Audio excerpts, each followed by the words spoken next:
morning, everyone, and welcome to Check It Out, the library talk show that lets you know what's going on in and around the Bethel Park Public Library. We're your hosts, Elaine Volpe and Christine McIntosh, and I'd like to start out this episode by giving you kind of a state of the library address.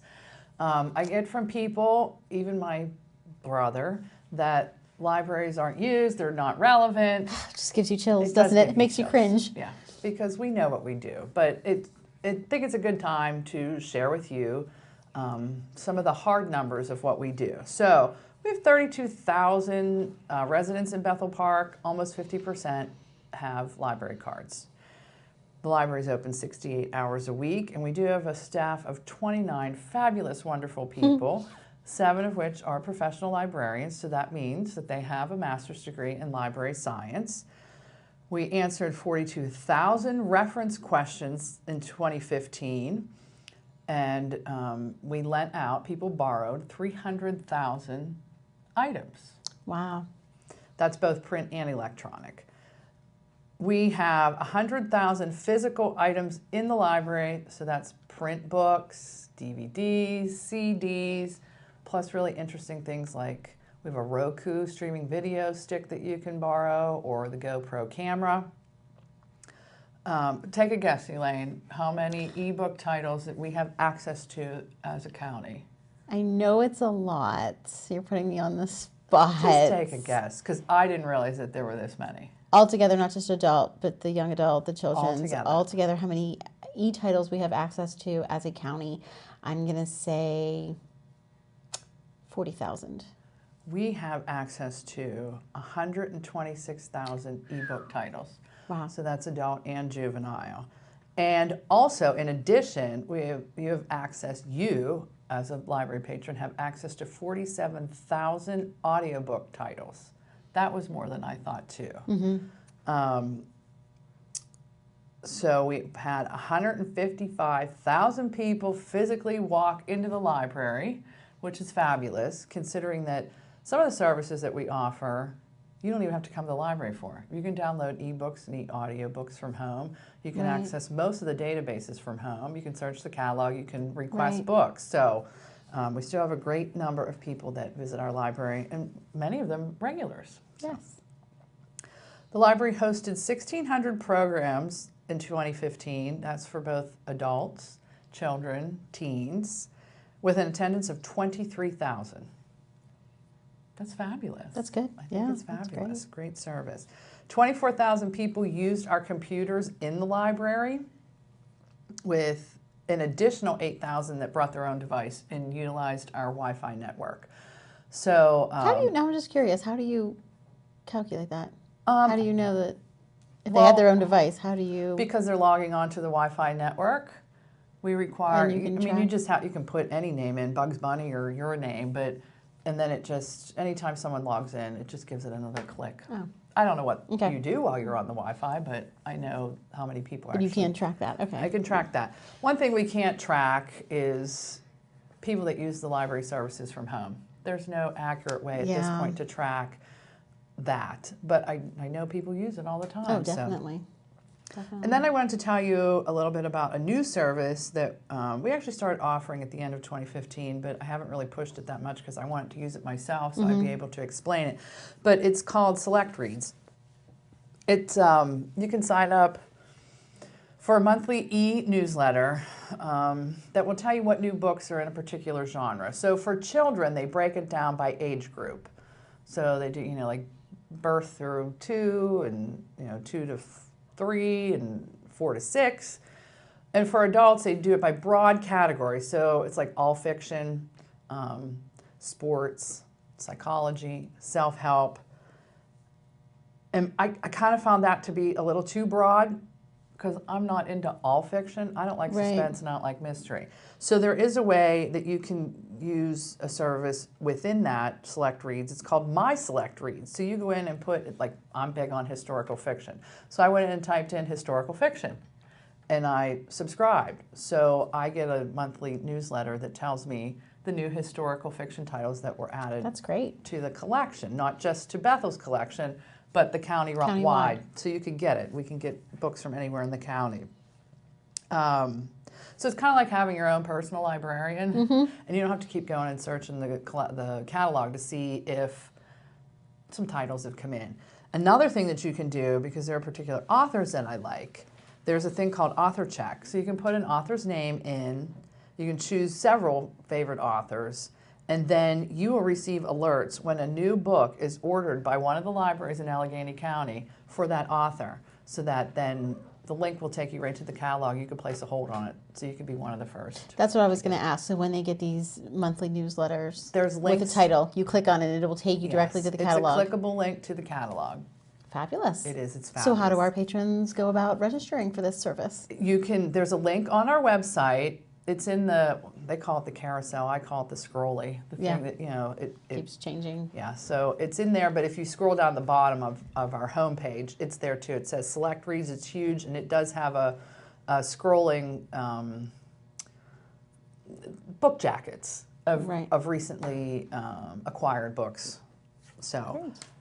I I call it the scrolly too. What did you say the correct term was for a it? carousel. Oh, that makes sense. I call it the scrolly thing too. Scrolly. I call it the scrolly. So I hope you take advantage of that service. Absolutely. It does help. If you don't want just broad recommendations, if you know what you like, the author search or the my what's it called? I just said it. My brain's going blank. My Select Reads is a great way to narrow down if you know that you like a particular, I really like all things medical. Yes, you like do. epidemics and rogue viruses. So you can put those search terms in too. And then any book that comes in that has a subject heading with one of those terms, it would show up too. So you can really personalize it, which is what we've tried to do this for many years and couldn't find an easy way to do it. But this company came up with this service, and as a county we subscribe, and you have access to it now. Love it. So Wednesday, March 16th is Freedom of Information Day, so you can stop in and have one of our librarians demonstrate how you can access informative and enriching resources from home, such as consumer reports, free legal forms through the Law Depot. They can talk you through how to download ebooks, and like ArtistWorks, we have that access to that new educational database, ArtistWorks, where you can learn how to play an instrument for free through video lessons. And then Memory Lab at the library on Thursday, March 31st. This is all day. This is a program that Ed, one of our reference librarians, spearheads. We have recording equipment and lights and audio equipment in the library. It's not out all the time because we just don't have the room to keep it out. So we do these days where we'll set up one of the study rooms with all of the equipment, and you can use it to capture oral interviews with family and friends. You can record family histories and stories using the video and lighting equipment. Ed will be there to help you organize your family stories, history. You can set up a family digital history project where we have access to, we've created, not just us, but it's open statewide, an online database where you can safely store and share your digitized history. So if you have cousins... That's what I was going to say. So if I come in and I use the Memory Lab, yes, and Ed helps me, I record it, then where's it going? How do I get... You can upload it to this online storage facility, basically, Okay. so that you can share the links with other people. And then it's up to me. If I wanted to, then I can put it on a flash drive or I can put it yeah. on whatever, You so that I certainly always could. have it. Yeah. So, yeah, Okay. but you will always have access through this online, we're calling it a database, but I think of it more of like cloud storage. So there will always be access, and then relatives or whoever That's from awesome. other places can look at it. Another really neat service that It is a great I service. think a lot of people should take advantage of. There's capabilities to scan old photos, handwritten letters, which I have a lot of. I'm like my family historian. I have a lot of old letters and postcards and photos. So you can scan those to digitize them so other people in your family would have access to them. So if you're interested in Memory Lab, Thursday, March 31st, please call the library to sign up for an appointment so that Ed has time set aside for you. Just wanted to talk about our Night of Comedy, which was a big fundraiser for us at the end of January. I want to thank the comedians that participated, who did it all as a community service. They did not charge us, and the attendees. We had like 300 people there. It was a fun night. It was a great night. The event raised $6,000, just under, like $4 under. So the recreation department and the library split that. So we each got about $3,000 from that event. So thank you, comedians. Thank you, attendees. Thank you, Pasta 2, who did a great job at a fabulous dinner. And can we look forward to doing this again next year? Do you think it's a fundraiser that will come back? I think we're going to keep this fundraiser. We got a lot of good feedback from attendees. There's some things, that we'll do a little differently, but it's a learning process, and that's what we're doing.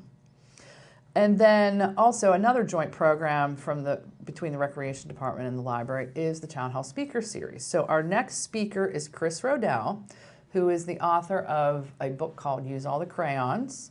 Elaine, you have several copies of this book. I do. Did I tell you my embarrassing story? No. Should I share it with our viewers? I think you should. Well, so we got to hear him. I read his book prior because I knew he was going to be the speaker at the PALA conference that Sarah and I attended back in October. And I just thoroughly enjoyed his book. I reread it several times. I purchased multiple copies. I plan on giving them away as graduation gifts. And so I was very excited to see him in person. And I was sort of up front. We were at the front table. And so after his speech was over, I started to stand up. I wanted to give him a standing ovation. Yes. I felt he was worthy of a standing ovation. But I was the only one in the room to stand up, which is shocking. So I shouldn't say, he's I highly encourage you guys to attend the Town Hall Speaker Series because you will love it. But for whatever reason, nobody else. Was it late in the day? I think maybe they were tired. People were, so they just were. But that's really awkward because you don't know if you should sit down or wait a few minutes because surely people will catch on and then they too will stand up. But nobody did. It was just, Sarah still teases me about it to this day. But worthy of a standing ovation, in my opinion. I think he's incredible. We have a copy of the book if you wanted to read it, right? He's coming on the 16th, I believe, but still have time to come in and check out a copy of his book.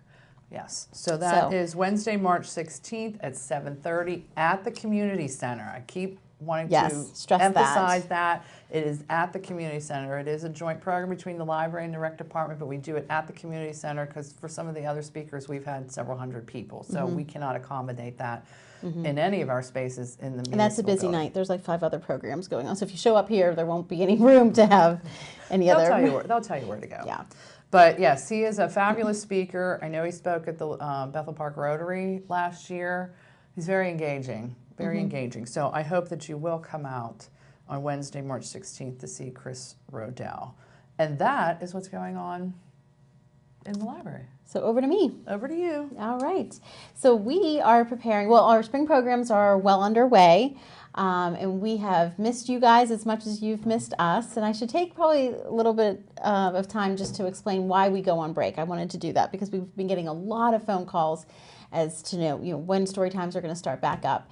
And as I was talking to you about it the other day, it's not just a break for us, although it is, because I have a fabulous staff upstairs that does a remarkable job, but I don't want them to burn out. So that's why I like to give them a break. It's planning time for us. If you could think of it as the same way as a teacher in a school has a planning period, or several per week, we too need that planning time, that prep time. So it is to give my staff a break, but it's also an opportunity for us to offer different types of programs. So we have our weekly story times that takes up the whole entire week, but we have all these other cool, neat programs that we want to fit in there. So that's when we offer the other programs, is when our story times are on break. But we will go 8 to 10 weeks. This one is scheduled for 8, so we're starting up next week, and we will go all the way through the end of April. And then we'll take another short break, and we'll get things underway for the summer. But we are ready. We have missed you too, and we can't wait to begin programming again.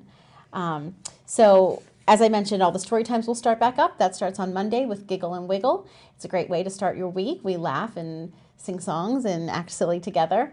We always share one funny book, a laugh out loud story, if you will.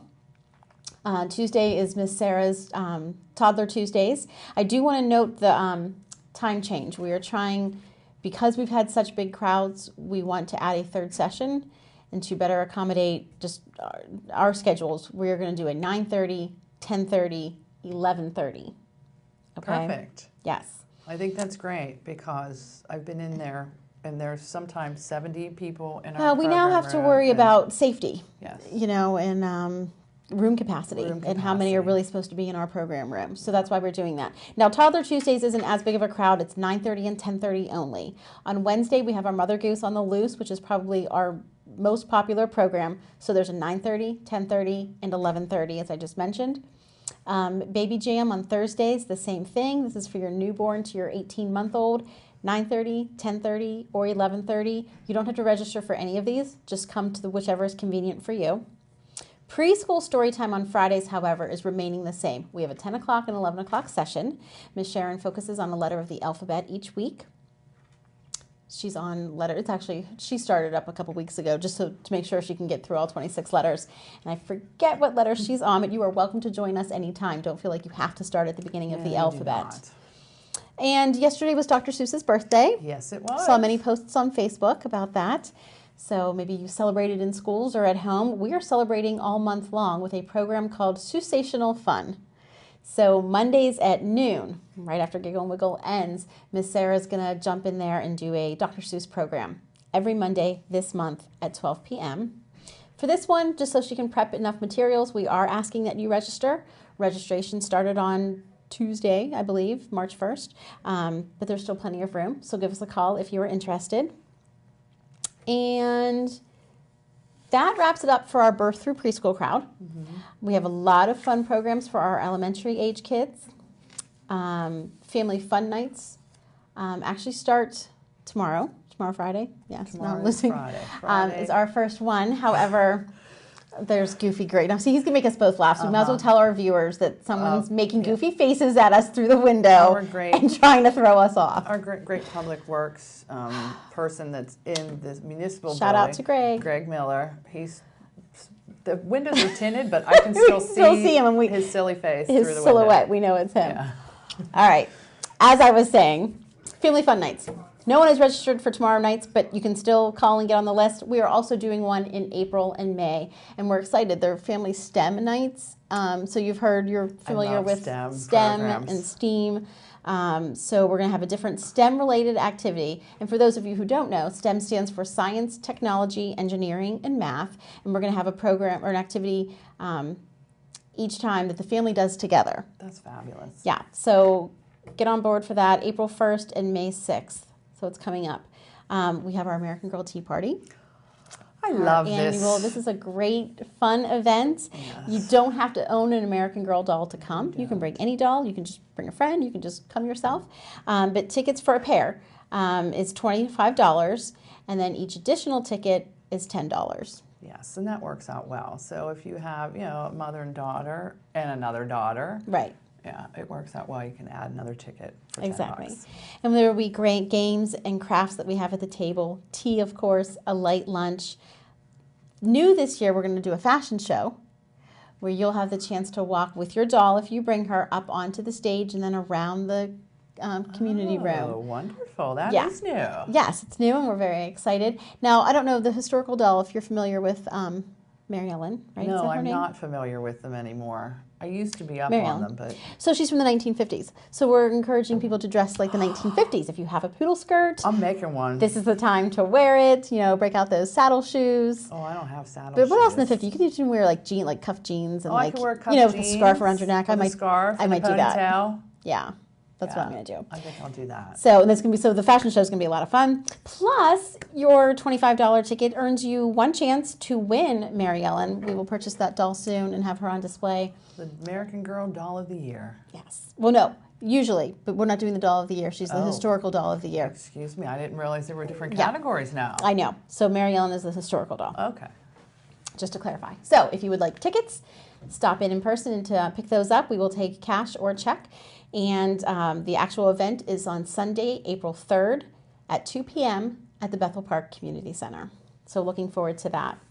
Our Spring Art Gallery show is happening in April as well, but we want to start talking about this now because you need to start getting your artwork ready now. Anyone in, let's see, I think we're even taking, we want anybody's art, but I think we said kindergarten preschool, all the way up to 8th grade. If you have a fabulous piece of art that you would like to share, you need to submit it to our art gallery show, scheduled for Friday, April 29th at 6 p.m. And, more details, if you want more information, give us a call. We'll explain it over the phone. But the flyer is upstairs. It's a separate flyer. I didn't bring it down. And all the information is on our flyers as well. Because we want to keep everyone's artwork safe, we're asking you not to bring it in. Right. We don't have anywhere to store stuff. That's right. But I worked on a piece not too long ago. My cousin actually teaches art glass class out of her home. So we kind of did a girls' night out. And we went to her house and we made things out of glass. And I made 4 of these. And I don't know which one I'm going to donate yet, but I brought this one down because I kind of, it was neat. It was fun. I had never done this before in my life. It was a whole new experience for me. And, I kind of get stuck. I mean, it's not that I'm a creative person, but I'm not like I don't know. I'm better when I have a pattern or I know what I'm doing and somebody tells me what to do and guide it through. And we kind of were just supposed to have at it and do our own thing. So mine's just kind of like an explosion of... I have other ones upstairs of different colors. I decided just to do each one a different color and kind of just went with it. But this is the finished product. So thank you to Audrey Selmo Kelly. You can check her out at accreates.com, ACKcreates.com. If you're interested in taking a class, she'd love to hook you up. But this is going to be the piece that I donate. So staff are submitting. So that's right. I'm sorry. So if you submit a piece of artwork, don't feel like you won't get it back. You can choose whether or not to have it be auctioned off or to have it returned to you. Because we understand you might make something fabulous that you want to share with others, but then you eventually want that back. So our flyer that we have upstairs explains all that. You don't necessarily have to have it for sale, but staff are going to be making pieces of artwork that will be auctioned off because we're using this as a little mini fundraiser for us. So do you have any ideas of what you're doing yet? I had several ideas. I know you were talking about a few things. Yeah, I've been talking about a few things. I've just been so busy. I was thinking of a cut paper thing because I like to do cut paper that's all it's all white and then you just layer. Yes, so it's like a relief sculpture. But also I'm just starting to work on, I'm a new crocheter. Michelle Laurie, our circ supervisor, has taught me a few stitches that I need to know. For you. So I've done a few things, and I have this kind of, those infinity neck scarf things. Yes. You've done one of those? No, that's what I'm going to start working on, and I'm thinking maybe I might submit that because that'd be great. Not only is it, it's artsy, it's craftsy, but it's also use functional. Yes. So I think that's what I'm leaning towards now. Awesome. I think that's a great idea. So whether or not you submit artwork, we want you to come. This is just an after hours event. It starts at 6 p.m. Come look at the wonderful things that the children in our community have created. It's $5 to get in the door. Light refreshments will be served. We're really looking forward to this because it's the first time we've ever offered it. We just see so much talent all the time. We offer a lot of art classes upstairs, and we just see things that the children make and are so eager to share. And we just thought this would be the perfect way to do it. So we're opening it up to everybody in and around. I mean, you don't have to reside in Bethel Park, of course. Anybody who wants to come can do so. $5 to get in the door. Friday, April 29th at 6 p.m. Other things that are coming up for our K through 4 crowd, Serialism on Saturday, March 19th at 2 o'clock. We're making pieces of art out of, you guessed it, recycled cereal boxes. I love it. Mm-hmm. Mosaic art, you can rip, cut, and create, kind of what you were talking about with the paper. Amazing mosaic art will be formed in this class. Make one to take home and then one to display in our inaugural spring art gallery show. Miss Jackie's going to specifically leave time. You'll have enough time to do 2 pieces. So you can take one home and then hopefully, donate one. We have our Magic Club starting up this month. If you are into magic and want to learn some cool new tricks, then sign up. It's happening Wednesdays this month at 7 p.m. And of course, everything else, I'm just looking to make sure. April and May, we have things further down the road. But you also want to start reading your books for Children's Choice Awards. If you're going to do that, even though our party's not until August, the books have been released for months now, and you want to make sure you're reading those titles. We've showed a couple of the book trailers on previous shows. They're all great reads. This is open to anybody in 4th, 5th, or 6th grade. So if you want more details, give us a call. Check out our flyer. And then for our teens, a cool new display upstairs in the young adults.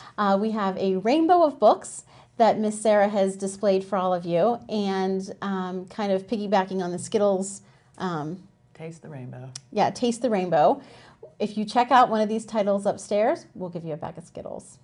So just make sure you come to the children's desk to check it out, because that's where the Skittles are. Yeah, you can't get them on the other side. They're not going to allow it. So it was surprisingly easy then to choose. I thought it was a great idea, but I thought maybe she was going to struggle finding books. Oh, no. But wow, right away she found a couple red, couple pink, couple yellow, couple purple, couple blue. So it looks really cool up there too. So we did a rainbow for, March and St. Patrick's Day and all that. So this month only, check out a book from the Young Adult Display, get a bag of Skittles. So get a taste of a new book, Yes.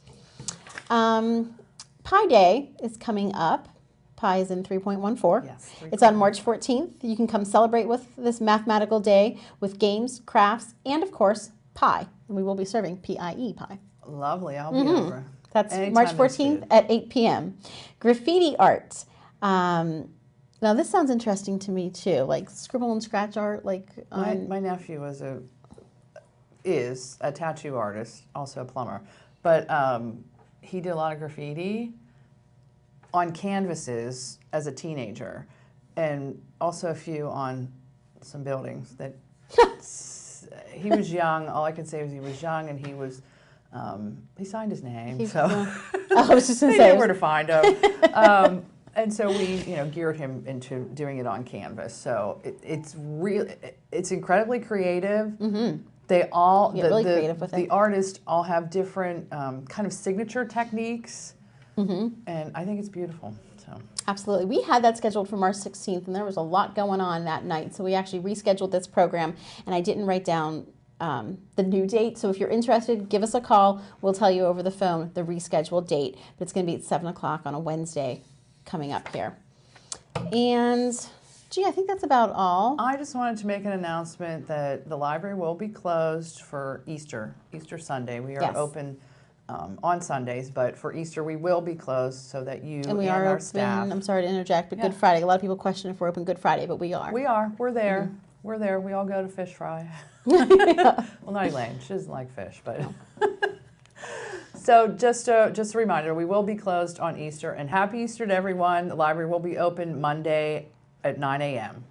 For regular library hours. Yes. Great. And as always, if you would like any further information on any of the things that we talked about on today's show, you know what to do. Go ahead and give us a call, Or visit our website. or better yet, stop in and see us in person.